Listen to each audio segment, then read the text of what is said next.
Good morning, everyone. I'm Federico Ortiz. I'm Head of Research here at NLA, and I'm delighted to welcome you all to this NLA webinar, where we'll be discussing how permitted development rights, or PDR, have impacted on living standards. So some of you, I imagine, may be aware that last year the government rolled out changes to permitted development rights, allowing spaces or uses under the new Class C, mainly commercial spaces, to change into residential use without requiring any kind of going through the planning permission process. And this was met with kind of mixed reviews. So in the bid to regenerate high streets following the knock-on effects of the pandemic, the government allowed transforming empty, mainly retail units into residential spaces. However, questions began circulating around best practice of these adaptations of these units and whether the easing changes in the planning process would lead to a reduction in quality and well-being of residents. It also highlighted questions around the role and the composition of our high streets and town centers. So today we'll be debating this contested topic and hear from experts in the field that are now working in the aftermath, if you want, of these PDR changes. So the question here is, are we seeing a rise of new opportunities for high streets and town centers, or are we being met with further challenges than before? Before we begin, I'd like to thank our program champions, so Airflow and Third Group, who championed the wellbeing program, and Axiom Architects and New Western Company, who championed the retail and hospitality program. So this event is obviously part of these two programs, wellbeing and retail and hospitality, as the changes in PDR is affecting different sectors. And I would also like to remind everyone here in the audience today that there will be a chance to ask questions to our speakers at the end. So if you have any questions, you can use the Q&A function here on Zoom. And so, yeah, now I would like to introduce the first speaker, Katya Samokhvalova. She's, as you said, planner at Nexus Planning. So Katya, over to you. Thank you. Have I got control? Yes, I do. Thank you very much. Okay, so thanks for having me. My name is Katya Samokhvalova. I am a chartered town planner. I work as an associate at Nexus Planning, and I'm also the NLA Hospitality Expert Panel member. I have 10 years of professional experience, and I specialize in planning for town centre uses. So in my role, I advise local authorities on policy making. That's to do with their local plans and how the local plans need to address retail, leisure, offices and residential uses. And I also advise local authorities on town centre strategies. In relation to the private sector, we advise our clients on asset management. And I also get involved with our research and analytics team in preparing various bits of research. So most recently, we've prepared a paper on how the department stores are being redeveloped. So today I'm looking to speak to you about how the Class E PDR rights have been impacting our high streets. So I think it's important to establish what a town centre is and what do we mean by a town centre. So essentially, in England, local authorities have to designate town centres by providing boundaries in their local plans and their proposals maps. And a town centre will typically consist of a town centre boundary, which is shown in blue. Sorry, this is not a very sophisticated diagram I've prepared. But also you will have, within the town centre boundary, you will have a primary shopping area. And the national policy has a town centre first approach, whereby retail uses are being directed to the primary shopping area, and uses such as leisure, entertainment, offices, arts and cultures are being directed to the wider town centre. And you will see on the slide, there is a diagram of all the London's town centres as well as the CAS.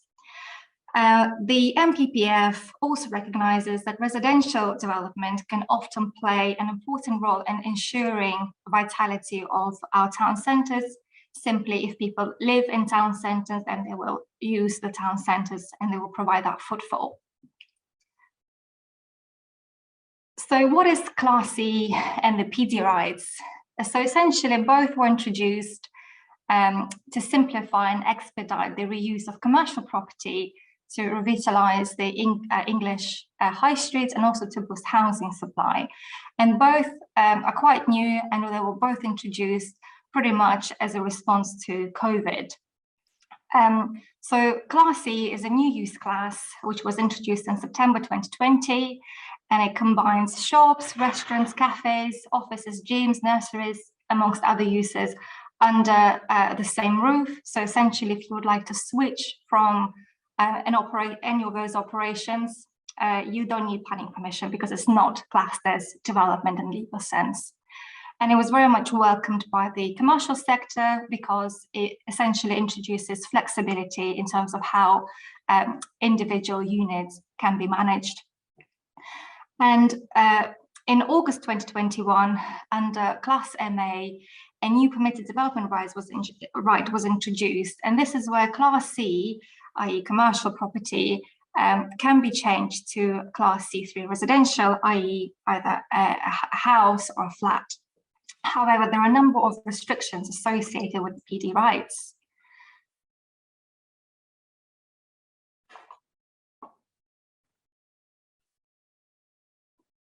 I think I've just skipped the slide. Here we go. No, sorry about that. Okay.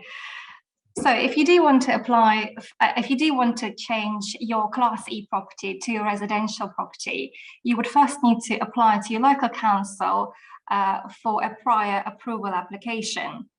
So it's not a full planning permission application, but it's still a process you would have to go through. To be able to do that, you will need to jump through a few hoops. Firstly, your building must be vacant at least 3 months prior to such application being made. And your building must have been in the use Class C for at least 2 years prior to such application being made. And your building can't be listed. And most importantly, your building, the cumulative floor space that you're looking to change, has to be below 1,500 square meters. So to put that in perspective, if you think about the John Lewis store in Oxford Street, if you take the ground floor, it will be 2/3 of that ground floor. That's sort of more or less 1,500 square meters. So it's not small, but it's equally not massive either.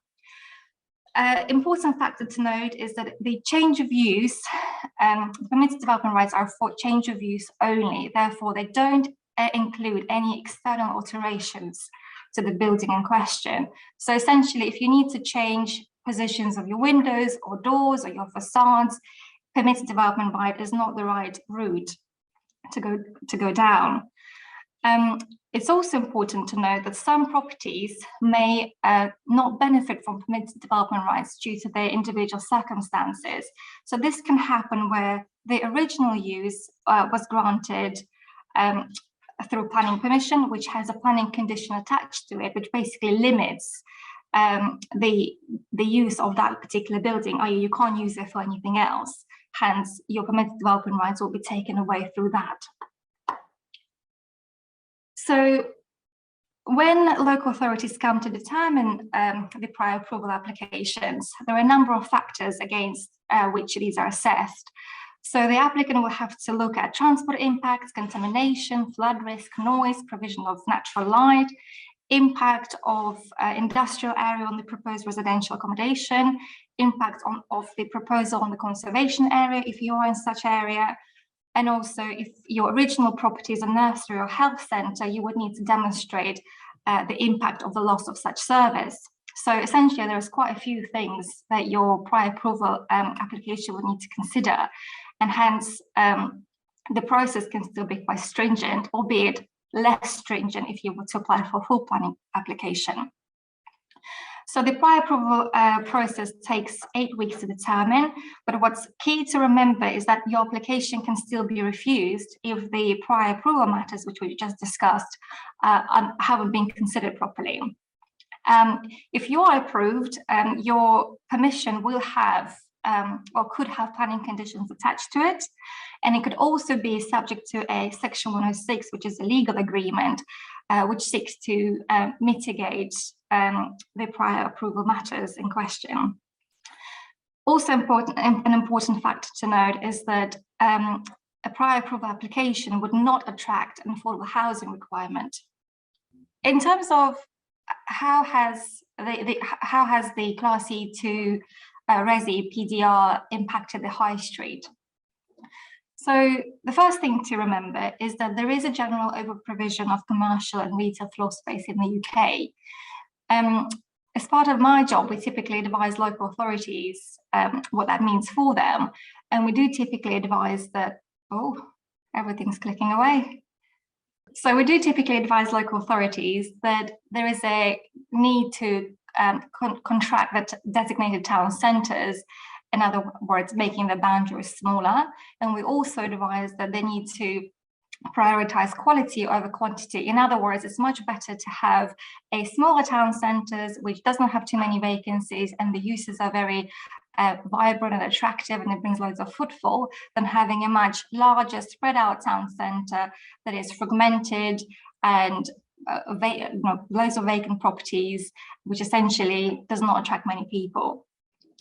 So there is a general concern about the PDR, about the permitted development rights eroding the town centre, because essentially it creates fragmentation of the retail frontage. However, what's important to remember is that the decision on whether to change a commercial property to residential property needs to be made in the world of commercial viability. So essentially, each landowner or developer will need to ask themselves questions such as, is there existing demand for retail or commercial floor space? I.e., is your property, does your property have an occupier? Does it have a secured occupier for future years? Is the rent high enough? And if their answer is no, then yes, maybe you would consider changing it to something else. But if the answer is yes, and actually it's quite a profitable occupation, that it's probably not worth your while changing it to residential. The next question to consider is there a general demand for town centre living in the locality in question? I.e., is the town centre in question an attractive location for people to live in? It could be that it's maybe just too busy or heavy in traffic, so people might not want to live there per se. It could be that the wider locality is much more suburban, so individuals may prefer to live in sort of semi-detached, detached houses over flats, and hence the demand for town centre living could be a lot lower. Then you need to consider whether the residential units created, whether they will be desirable at the right price. In other words, obviously it will cost money to redevelop and to create those residential units, but then the standard of those residential units needs to be of certain level to attract occupiers. So if your overall development is very small or an awkward layout and costs loads of money, then you are unlikely to attract residents. And finally, the key question is, do PDR rights actually exist and can you actually benefit from them? From my professional experience, when clients ask whether their property has PDR rights, even if we say yes, that property would benefit from PDR rights, change from commercial to resi, it's often not a practical route forward, because they will need to have loads of external alterations to be able to bring that residential use. And hence, we would actually advise that a full planning permission will be necessary in any event. So if concerns about the permitted development rights still exist, local authorities do have an option of pursuing an Article 4 direction. So this is where permitted development rights would be removed, and then a full planning permission will be required to change from Class C to Resi. However, the central government's advice through the MPPF is quite clear that Article 4 directions needs to be limited when it comes to permitted development rights from Class C to Resi. Firstly, the advice is that an Article 4 direction in such circumstance is unlikely to extend to the town centre as a whole.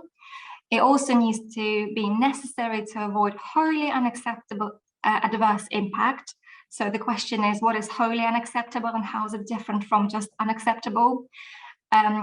We also know that it could mean the loss of essential core of primary shopping area. But then the question is, where is this essential core of a primary shopping area? Because at the moment, it's not something that local authorities would typically define as it goes further into the primary shopping areas shown on that small diagram in the corner.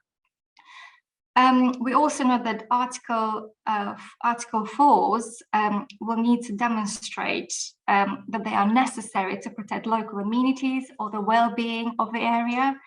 They must be based on robust evidence, and they must apply to the smallest geographical area possible. So in other words, there's quite a few tests that local authority will need to jump through, and some of these tests are not necessarily clear-cut. We do know, however, that London has a somewhat defined response to the central government's agenda in relation to Article 4s, and specifically to Class E to Resi. So in July 2021, the Mayor published strategic evidence to support Article 4s. And it basically advocates for a targeted Article 4 direction in central activity zones, so the CAS, and town centres and high streets. So even though the MPPF clearly says that this should be a very careful approach and essentially gets you to avoid it, clearly in London, that's not the case. And we do know that a number of London boroughs are sort of pressing ahead with the Article 4s. So we know that Southwark, Lambeth, Tower Hamlets, Westminster, Wandsworth, Richmond, Bromley, and Camden, they're all doing it, and there may be others. So thank you very much for listening. That's it from me. Thanks, Katja. Thank you so much. That was a great introduction to the topic. And yeah, for those of you, because I see we have some more people joining, that's great. For those of you who join later, we're obviously discussing PDR changes, mainly Class C to Resi. Yeah, now we'll hear from Croydon, how it has impacted on Croydon. So I'm going to hand over to Anisha Yogani, placemaking team leader at the London Borough of Croydon. Anisha, over to you. Thank you, Federico. I can see my screen now. Good morning, everyone. As Federico mentioned, my name's Anisha Jogani. I lead the placemaking team at Croydon Council. We're part of the Spatial Planning and Sustainable Regeneration Directorate. I've also been one of the expert panel. I've also been a member of one of the NLA's expert panels. I can't see the slides anymore. They've disappeared. So Federico, Simini, I'm not sure. Yeah, we'll be sharing shortly again, sorry. Sure, no worries.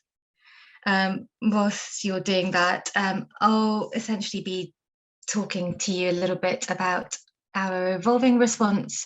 It is changing and focusing particularly on what we're doing in the town centre to both respond to PDR, but also more broadly the changing nature of retail and the impacts of COVID-19, which Katya has already mentioned, that were really a catalyst to the most recent changes to permitted development rights.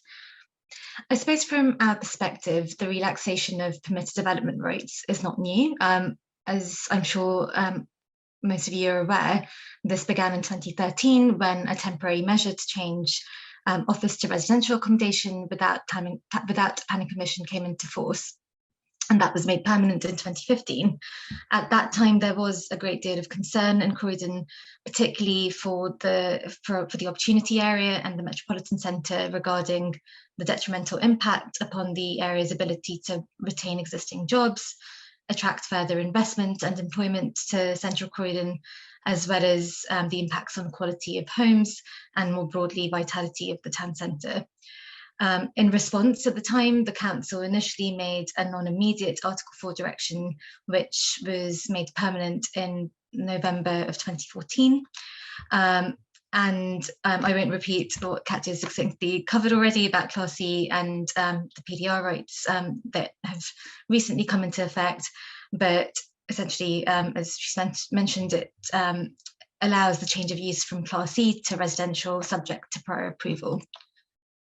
So our concerns largely remain the same as they did in 2013 regarding the impact on the vitality and resilience of not only our town centre, but also district centres and local centres. The council's design-focused and plan-led approach is likely to be compromised as we have reduced control over what happens in our centres, our ability to coordinate uses spatially, as well as guide quality and design. There are broader socioeconomic and cultural impacts, including the loss of commercial floor space and the impact on jobs, loss of opportunity for providing affordable housing, and it also can limit our ability to input into design and living standards, and there are broader potential impacts on social and cultural infrastructure. There are also likely limits in our opportunity to collect SIL money as well. So what we're doing now, our current Article 4 direction comes to an end at the end of July of this year. Prior to this happening, we had already started undertaking a partial review of our local plan that was adopted in 2018, and we are updating relevant policies in response to new and emerging national and London plan policies. This includes Class C and PDR, but it's broader than that. It also responds to the Council's declaration of the climate emergency in 2019, the ongoing housing crisis, as well as other updated evidence. As part of this review, we're also introducing 3 new transformation chapters, and that includes a draft chapter for the primary retail quarter in the town centre called the North End Quarter, and I'll delve a bit deeper into that shortly, and the Purley Master Plan area, which you may have seen exhibited at the NLA. And essentially the chapters, these transformation chapters, respond to the need to drive and steer significant change. They set out the objectives and framework for regeneration, and we include design guidance and broader guidance on appropriate uses, phasing, as well as delivery in these areas. In order to really inform the North End Quarter transformation chapter, we made that in late 2019 to develop a research study and a report called The Future of Destination Retail. And that really looked to addressing the broader issues in the industry, as well as the impacts of COVID-19 and other macro issues, which I'll touch on shortly, and really started to scrutinise what it means to be what the role of the town centre is in the future, and its role as a destination, both for within London, as well as its strategic regional importance as well. So essentially this report formed the evidence base for the local plan chapter to guide the revival of this important part of the town centre into a resilient and vibrant mixed-use neighbourhood. We have 5 other town centre master plans in place already, and residential development was always part of a balanced and resilient mix of uses. So we see that continuing in this area as well. However, what's really key is where and how that's delivered, and that really requires careful consideration. So very briefly zooming into the North End Quarter area and that research study. So this shows you the area plan. The green line, if you can see that, is the boundary for the opportunity area. We have an opportunity area planning framework in place that has strategic policies set out for that area. The pastel coloured zones are the 5 key master plan areas that are already in place, and the light sort of green hatch on the left-hand side is the Pearly Bay master plan area, which is in development at the moment. And you can see the North End quarter bounded in the red line in the middle. I'm not sure if you can see my cursor. Zooming in slightly closer, for those of you who know Croydon, you may be aware that this North End area includes 2 of the main shopping centres in central Croydon, and includes the primary retail area as well. So just very briefly touching on some of the kind of key elements of the research study, what it included was a sort of value framework that we saw as being really important in guiding any development that came forward in the future in the North End area, and sets out both value principles, development principles, as well as implementation principles for the future. And that really led to a series of spatial principles to unlock the revival and rejuvenation of the North End area. And importantly for today, one of the principles was really around the mix and transition of uses, and how that really interacted with the public realm, connectivity, and kind of enabled a strategy around active and positive frontages, and how residential uses can really be strategically sort of coordinated within that area as well, amongst the other uses. Sorry, there's a bit of a lag in the screen. Yeah, there we go. And this is a very illustrative kind of diagram to really start to demonstrate how uses can be clustered and coordinated within that wider area, as well as achieving broader objectives of connectivity through the town centre, and improve public realm and civic life, and supporting infrastructure as well. Moving forward, where we're going from here is that we're looking to adopt, we're looking towards the adoption of our reviewed and updated local plan, including these transformation chapters, to help guide the future of the town centre destination kind of quarter that I've mentioned. We also think that where we have control, such as through planning applications, we'll seek to use planning conditions to really restrict and guide uses, and encourage mixed-use developments in town and district centres. We feel that it may need to be steered and coordinated further through area-specific master plans, like the master plans in the town centre that we have in place already. We're developing one for the Pearly Bay already, and there may be a future need for broader supplementary planning guidance to safeguard quality and guide design. We also feel that there is a place for non-planning related incentives to support and encourage businesses and other relevant organisations to remain in town, district and local centres, including shops, creative and cultural uses, and social infrastructure and wider services.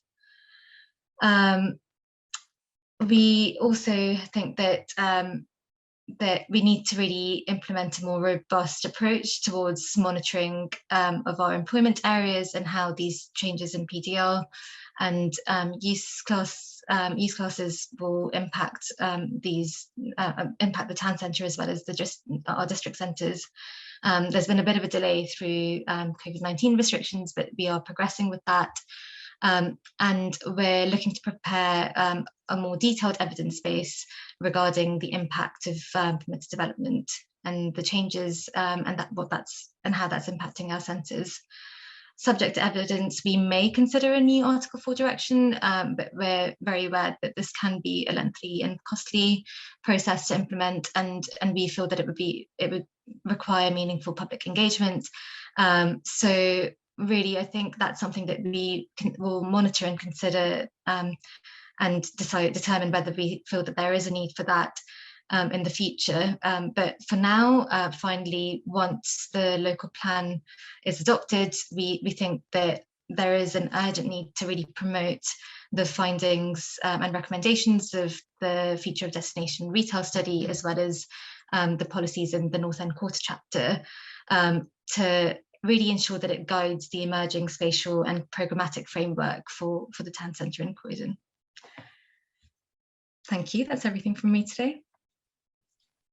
Thanks, Anisha. Thanks so much. Yeah, that's a really good link with Katya's points around Article 4, but also I think important to put in the context of obviously local plans and specific master plans around town centers. So that's really good. We can pick some of those points in the discussion. So to remind everyone that we'll have a panel discussion at the end, so you can post questions using the Q&A function. But now we'll hear from Daniel Slade, Policy and Projects Manager at Town and Country Planning Association. We'll hear more about the Healthy Homes campaign and how that relates to PDR changes. So Daniel, over to you now.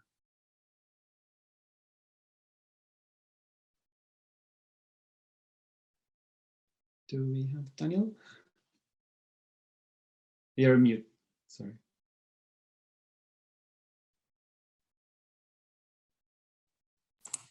Hi, sorry, I lost a button to unmute, so I'm back. Hi, yeah, so as mentioned, I'm from the Town and Country Planning Association. If you don't know about us, which I think many of you will do, we were founded in 1899 to campaign for garden cities in response to the Victorian slums, industrialisation, overcrowding in cities. So we've got a long history of focusing on these types of issues. In fact, through the post-war era, we led on the New Towns movement and campaigned for that.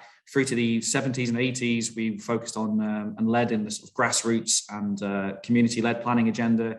Through into the 90s and the sort of modern era, we focus more on climate change and healthy placemaking. And the work I'll talk about today is more through that stream of work around health and placemaking, but the element of social justice is still absolutely central to all of our work. So I'll be speaking from that perspective. I think as a starting point, though, it's really, really important to establish a baseline of the kind of quality homes which are being produced through permitted development rights. And to do it in quite a visual way, because I think these things need to be felt. They're quite personal, and the human stories are really significant here. So this is often the slide I start with when I'm talking about the impacts of permitted development rights in terms of the quality of homes produced. So this is down the road from where I live in Merton. So this is Mitcham, it's an industrial estate. And what I tend to do is ask policymakers, decision makers, to point out where the housing is in this picture. And they spot the quite typical housing up at the top left. There's a little arc of it going around to the top right along that road there. There's a little cluster down in the bottom right near to a pub. And what they always miss when we do this exercise is this in the center of it. So this is from, I think it was just made in 2015, so a little bit older than the current wave of PD, but it gives you a good sense of some of the homes which have been built and remain as a result of PD. So it's 10 or 15 minutes walk for the residents to the nearest sort of form of social infrastructure, heavy goods vehicles thunder down the road. There's active industrial uses on most sides. The rooms are so cramped that it's difficult for children to learn to walk. Some of those issues have been addressed through subsequent changes to PD by the government. But I think it's really important to establish this baseline and the kind of thing we're concerned about in the first place. And I think what's quite powerful about this image is it gets across that the fabric of buildings being produced through PD for people to live in are terrible, but also that place level is really significant in terms of the wider quality of the environment. So far, I think by the last estimates we made, well over 100,000 homes have been delivered through this route. And looking back to PD, which is largely around office conversion into residential, I think this also helps to establish a baseline of the overall quality and what that means for people's health and well-being. So you can see here, this research was commissioned by the government and conducted by a research team at UCL, led by Dr. Ben Clifford. And what it essentially found is that homes produced through PD are significantly and systematically of a generally lower quality than those which come through the planning system. So it's not necessarily that the planning system produces perfect homes all the time. Some of it's absolutely dreadful, and we campaign extremely hard on that. But it seems to be the case, for the best research we've got, that is systemically worse than that produced through the planning system. It's not always the case. There are plenty of examples of very good homes delivered through PD. There's also some elsewhere in this borough, in Wimbledon near the High Street, which are perfectly good quality, but in a general level, systematically, it's a lower quality. And as I mentioned, the government have made important concessions, partly as a result of our campaigning, but also others. These are around access to natural light in habitable rooms, nationally described space standards apply in most cases, and they've also made it easier, I think, for councils to block new homes in logistics and warehousing hubs. I think Katya probably can talk in more detail about that on the sort of technical aspects of it. So what's the scale of the challenge, especially when it comes to these newer changes around converting things like shops into homes? Well, there's such a strong commercial incentive for that conversion to happen in terms of the value built into residential uses, that you can assume that where it's possible, it'll happen to a great extent. So you've already seen these packages being sold, these software or services from consultancies, a lot of them advertised online, around identifying opportunities of shops which you can then buy, leave vacant, convert. And this is the kind of thing, this is an example just here. So there's like a heat map of potential profitable places you can invest and convert into shops. So being aware that motive is invested in the system, the next question for us, well, what is the actual likely scale of change across England? Up until last year, no one had actually looked at the potential, like upper limits of how big this transformation could be, with shops being converted and similar uses being converted into homes. So we went back to Ben Clifford and that team at UCL and asked them to try and assess this through a few case study examples, and then trying to extrapolate from there. So they used some interesting data sets, a combination of point of interest data, valuation office agency data. That's because I think one of the flaws with delivering homes through PD is that the data is still not great on it in comparison to other routes, regulatory routes for delivery of new homes. And they decided to focus on 4 case studies to try and get a good spread of sort of the different places and the kind of impacts we might see. So Barnet, which is probably most relevant to this conversation, Crawley, Huntingdonshire, and Leicester as well. So they produced a series of maps from doing that. And I think they're interesting. They're quite academic. They might require a little bit of explanation, but I think they're still powerful. So I think the important thing to look at here is the amount of blue which diminishes between the map on the left and the map on the right. So I think this map is Leicester. Yeah, this is Leicester. And you can see how little, the small amount of blue left on the image on the right. So that's the remaining buildings which are not able to be converted through permitted development rights to housing. And you can see the effects on particular clusters, on particular high streets, on particular corners, where there's the scale of transformation would be quite huge. I think if you look at towards the bottom right, about 2 streets in, you can see a street there which is almost completely transformed as a result of this. So moving on, this is Barnet, or one particular neighbourhood in Barnet. Again, you can see the potential scale of the transformation. And the original research, which you can find on our website, has lots more case studies and specific neighbourhood levels, and you can see the scale of the transformation through that.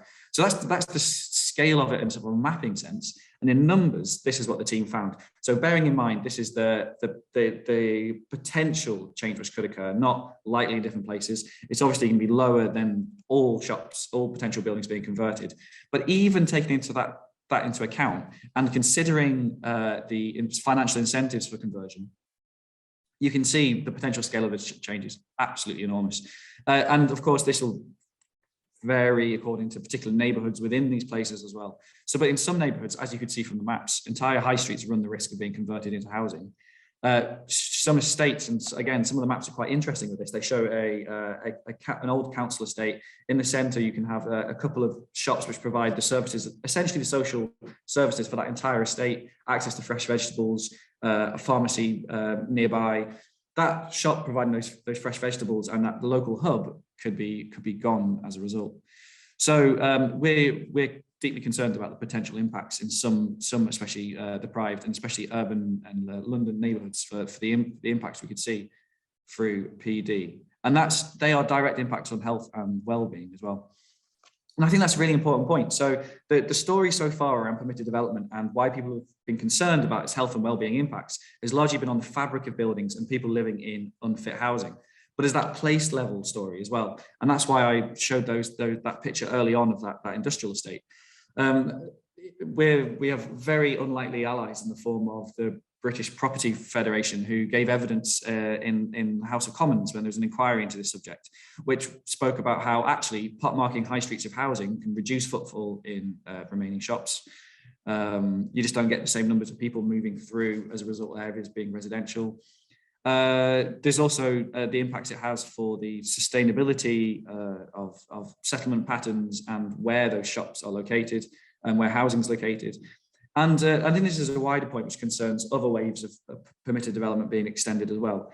But there's this really important point about employment opportunities being eroded. So we've seen examples of councils buying up office buildings and trying to hold on to them so they don't get converted into housing, and then their constituents having to go to other areas for their jobs and making more unsustainable commutes, and basically just losing uses which are important for local economic opportunities as well.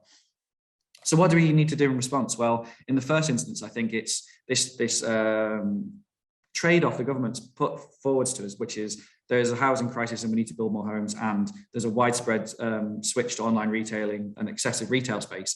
That can be solved, I think, through better planning, like through the planning system rather than through PD. So we can convert shops in a way that doesn't undermine the viability of the remaining shops. Local people and councillors will continue to have a say. Planners will be able to ensure that new homes are of high quality, healthy, safe.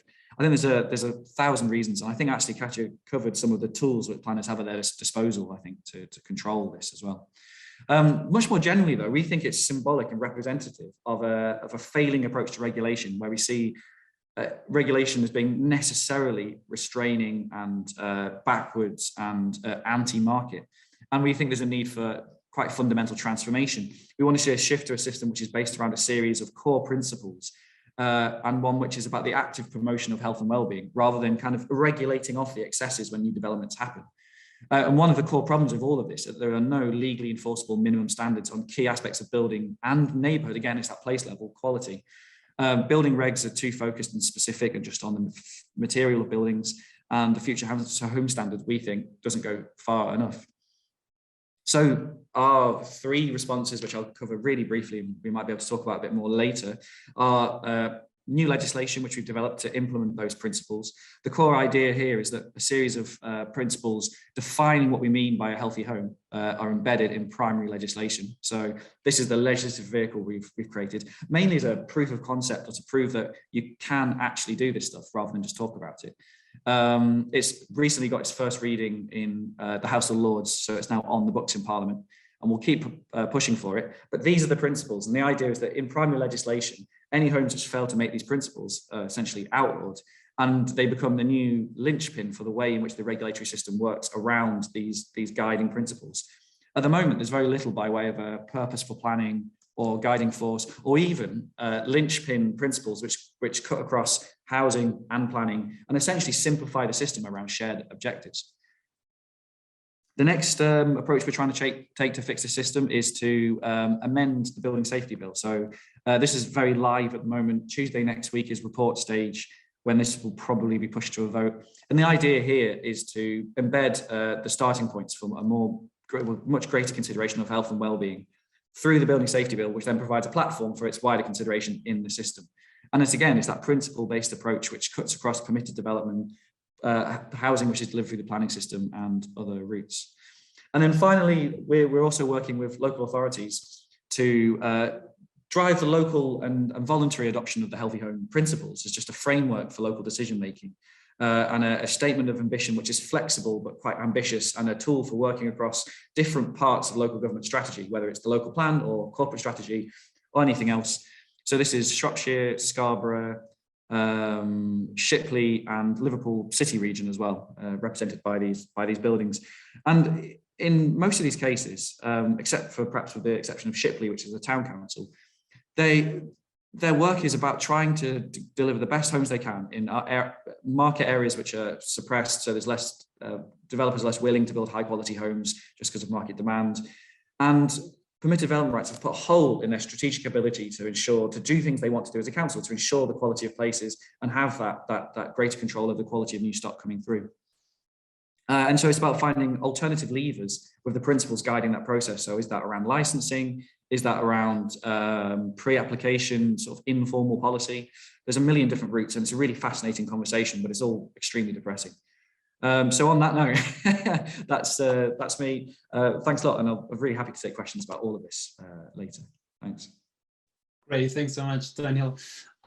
So I would like to bring together all our speakers for a panel discussion. I'll introduce first our panelist, Angela Dapper, principal at Grimshaw Architects. So Angela, if I may kick off the discussion with you with a question. So we've seen from Daniel the potential drastic scale of change that this could have. So how can we ensure that we maintain or we keep best practice in terms of design quality, space standards, and also well-being standards? I mean, we've had some brilliant talks. Thank you to all the speakers. I think Daniel made some really good points about housing, quality of housing, but also sense of place. And I think this is also what Anisha was saying in Croydon as well. I mean, when we're looking at the design perspective of this issue, we're really looking at a mix of uses around all these, around communities. So we're always talking about a mix of communities where people live, work, play, are educated. And so we really need curated spaces in order to respond to health and well-being, in order to respond to social value, and in order to respond to sustainability, which is another element we need to draw into this. And so if we are going to address these issues, we need to look holistically. And so this PDR changes really flies in the face of that, because we need to start thinking bigger. And this breaks it up into kind of smaller chunks, which makes it much more manageable. And I think the bottom line is we really need, our spaces need authorship. You know, they really need a certain amount of control, and someone needs an overview of the whole area, the whole neighborhood, the communities, the social, the economic, and the cultural aspects of communities, which are only found not within these kind of national guidelines, but in local authorities. So I really like what Anisha was saying about what they're doing in Croydon in terms of the response that they know is right for their communities. I really think that authorship needs to go back to the planning department. I'm really uncomfortable about the whole PDR aspect and losing control of some of the elements that we need in order to create the kind of right recipe to make our high streets work. It's not individual aspects that we need to look at. It's actually the whole sense of place, because we really need to create places that people want to live and work. And unless people love the spaces that they're living and working in, those spaces aren't activated. They aren't resilient. You know, they aren't economically sustainable either. So we know that there's a number of aspects that need to come together to make this work for everybody. Thanks. Yeah, that's really good. Yeah, I think this idea of the sense of place is key. So I'll just remind everyone that we will be taking some questions from the audience. So if you do have questions, please do post them using the Q&A function. But I'd like to pick on the point on sustainability. So how do you all think this is affecting the net zero agenda, or if this is something that can drive the retrofit kind of agenda, or yeah, how do you think sustainability is going to be impacted with this? Daniel, maybe if I ask you around the Healthy Homes campaign, is the net zero agenda part of it? Yeah, absolutely. It sort of fundamentally has to be, I think. Yeah, so I mentioned in a couple of points in my presentation about how there's that wider settlement pattern point, and the importance of some degree of strategic control for local authorities and being able to shape that, and then therefore tapping into the net zero agenda. And actually one of the most foundational points we have about the net zero agenda is not around the fabric of buildings and that at that level in the process, but getting the shapes and types of settlement we've got right in the first place, because that's then fixed in place. It's difficult to change that later on, and that's one of the most important things to get right first of all. I just wanted to sort of make a bit of an observation. I think it's interesting that the reasons why permitted development rights for housing were brought in were always that it was temporary at first, and then there was the point about COVID and the response to COVID. If you go back to an interview which Nick Bowles gave with the Institute for Government, I think this was in 2015, but he was talking about the introduction in 2030 of the first wave of PD. He described it as wanting to go into DCLG, as it was, and put a bomb under the planning system. And then since then, I think it's been a little thread which can be pulled to kind of unravel bits of the planning system. And it's really tempting because it's kind of there now. So it's just like this thing, and they can keep pulling at it and sort of breaking it apart. So it's partly like an ideological response. So I don't know. I think it's hard. I find it hard to argue against in a way, because it comes down to sort of ideology to an extent. I think it's just sort of believing in the role of local authorities and the state and communities and having some control more control in the market over how places are formed, and whether you think that's important for net zero, or you think it's important for things like a sense of place as well as part of that. Yeah, absolutely. I wanted to ask Anisha around, because obviously I think panelists agree that it should be on local authorities in terms of stewardship of place and planning of place. But how do you see other kind of organizations or companies or things like BIDS or the Great Estates, I mean, not in Croydon, but other organizations collaborating with local authorities to deliver this vision for a place and specific town centers? Yeah, thanks, Federico. I think, I mean, they definitely have a very important role to play. I think certainly for us, with challenges to our capacity and resources available, which we're not alone in terms of the local authority context, we definitely need to work and move towards a partnership approach. And it is really important that stakeholders more broadly have a real sense of ownership, and as well as the broader public. So to give you an example, for the town centre in Croydon, autumn last year, we had published a cabinet report that really set out our objectives and kind of aspirations around how we want to work with local stakeholders, including the Croydon BID, as well as key landowners and businesses in the area, as part of a broader engagement exercise to really build on the framework that we're trying to establish through the local plan and the policy framework. But where we see it going is really it being a stepping stone and setting that foundation to have further conversations around how to really achieve those objectives, what's appropriate. And I think, Angela, as you very well kind of explained, the way that uses are clustered and curated is going to be key to that, and setting out what the challenges are that we're trying to address very clearly, in order to really start to kind of build that participatory approach to reviving the town centre will be really important. So what we're developing at the moment is introducing or reintroducing the Croydon Urban Room as a vehicle to really kind of enable that broader engagement, both with the kind of private sector stakeholders, the BID, other third sector organisations, as well as the broader public. So it will be increasingly important, and we're very aware that we need to get the right level of buy-in, address broader needs. So we've addressed sort of the macro challenges that we need to tackle, but there is still a lot of work that we need to do on the ground, and we don't have all the answers, so we need to learn from all of those stakeholders that are being affected. Yeah, absolutely. It seems that there's a lot of testing and lessons learned that we can all start sharing from the impacts that this is having.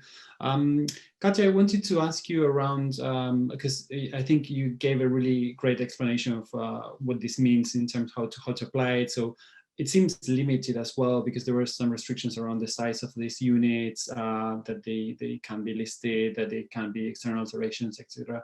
So when you work with clients, how do you move away sometimes discussion from the units in themselves to other things around, for example, things that you mentioned, like transport connectivity, public realms, so all the things around the units in themselves to really make those changes, have a positive impact on the high street or town centers?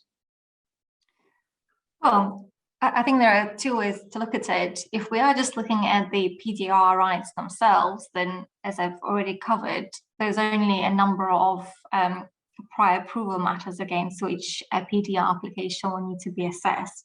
So naturally the scope is much more limited. But as I was also saying, in most cases, PDR route is just not a practical route for what the developer wants to achieve. So as the moment that happens, let's say they need to extend the building, or they need to change the facades, or they need to change the windows because suddenly the the availability of light is not sufficient, then all of a sudden you're jumping into the full planning application waters, and that's where the planning system is much more rigid in assessing it. Suddenly all of the policies in the local plan will apply, starting with general design and placemaking, and finishing with sort of setting standards on carbon reduction, etc.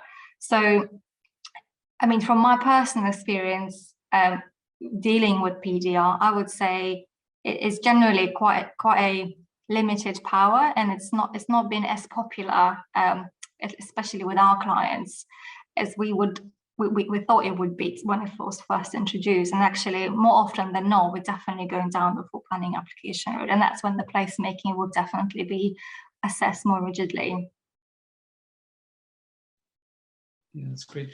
I had a question because Daniel, you showed us all the numbers around the potential loss of retail units. But if you were saying that this was introduced in order to kind of like push the more numbers of housings, do we have data of potentially how many houses could be delivered through this? And is that I'm not sure. I think the government's produced estimates. I'm always very cautious about them. But no, I'm not sure what numbers they said would be produced through PD. It's worth also. I think part of the reason to be cautious about those numbers as well is because they're not always net additional homes. They could have been delivered through a different route, through a different regulatory route previously. So when the government makes really bold claims about how many homes have been delivered through PD, you always got to sort of question those figures, I think, which is another complicated thing about it, which makes it harder to interpret and study, and it's difficult. Great. We have a few, well, just 1 minute, but if I can take from each of you, how would you like to see this going forward? Do we need to rethink use classes entirely? Is there something useful from these changes? What do you think? If I may start with Angela. I'm not sure. I mean, I'm not that positive about the PDR changes. I mean, I think we need to. I think a really good positive thing is we're talking about social value. We're talking about sense of place, and we're talking about all those important things that we know makes community. I mean, I think that that's a really good aspect. If we can weave that into how we activate areas, as well as creating sense of place, I think that would be a really important element to actually make this work. Thank you, Angela. Sorry, Anisha. Finding my mute button.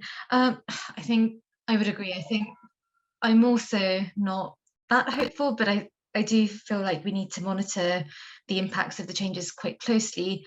And actually, in addition to kind of exploring how to prevent any adverse impacts or negative impacts, really seeking to explore how to proactively promote the types of uses and places and conditions that we want to achieve, both through policies as well as through negotiations and other tools that we have available to us. I think really kind of exploring how to use different tools from a preventative approach as well as a proactive approach is really important, I think, moving forward. Thank you. And Daniel, one last point. Yeah, I think it's a sliding scale of things we need to change. So in the very first instance, end the delivery of homes through permitted development rights, but introduce guidance and policy which proactively encourages the conversion of shops into homes in a sustainable way, in sustainable places. You need both those things. Yeah, I don't think we can just end delivery of homes through PD without that proactive attempt at conversion in a democratic and sustainable way. And then I do think this all points to the need for quite a high level system change. I think there's evidence there from seeing this and seeing this way of thinking about regulation. And I think we're trying to achieve that through the Healthy Homes campaign and have that conversation. But I think there's a lot to be done. Thank you. And Katja? I agree with Daniel that we do need a comprehensive change of the planning system. Typically speaking, whilst we do have the PDR rights, we do have to go still to the local authority to make sure that we still have an approval from them, even though it's not a full planning application. We know that local authorities are massively, under a lot of pressure and typically under-resourced, and so having a PDR route that actually gets the developer there quicker is very important, because otherwise you might be waiting for your approval, for more than 13 weeks. With all the time limits in planning, they're all statutory deadlines, but actually nothing actually tells local authority that they must meet it. If they can't meet those deadlines can be extended, and that's often what happens. So from the commercial point of view, developers are waiting a very long time to proceed with anything, and that's obviously, that's not good for anybody, not good for the developer, not good for the economy, and not good for the local authorities, because their workload is just getting higher and higher. So there needs to be a more simplified route of getting where we need to get. So I don't think this goes beyond the PDR issue. It's just generally the problem of planning. But I can't say too much because I don't want it to be too simple, so I'm out of a job. So let's be clever about it. Brilliant. Thank you so much. Yeah, some really great points. And we're gonna continue covering the issue through events and our expert panels as well, but also through our galleries. So as you know, we've been moving around London. So I just wanted to remind everyone that this is our last week at Coldrop's Yards in King's Cross. So please do visit the galleries, and we're moving next to the Olympic Park in the end of April. So thank you all so much. Thank you all to all our speakers and to the audience. We'll have a short poll now for the audience to give us feedback on this session. And yeah, thank you very much, and see you all very soon.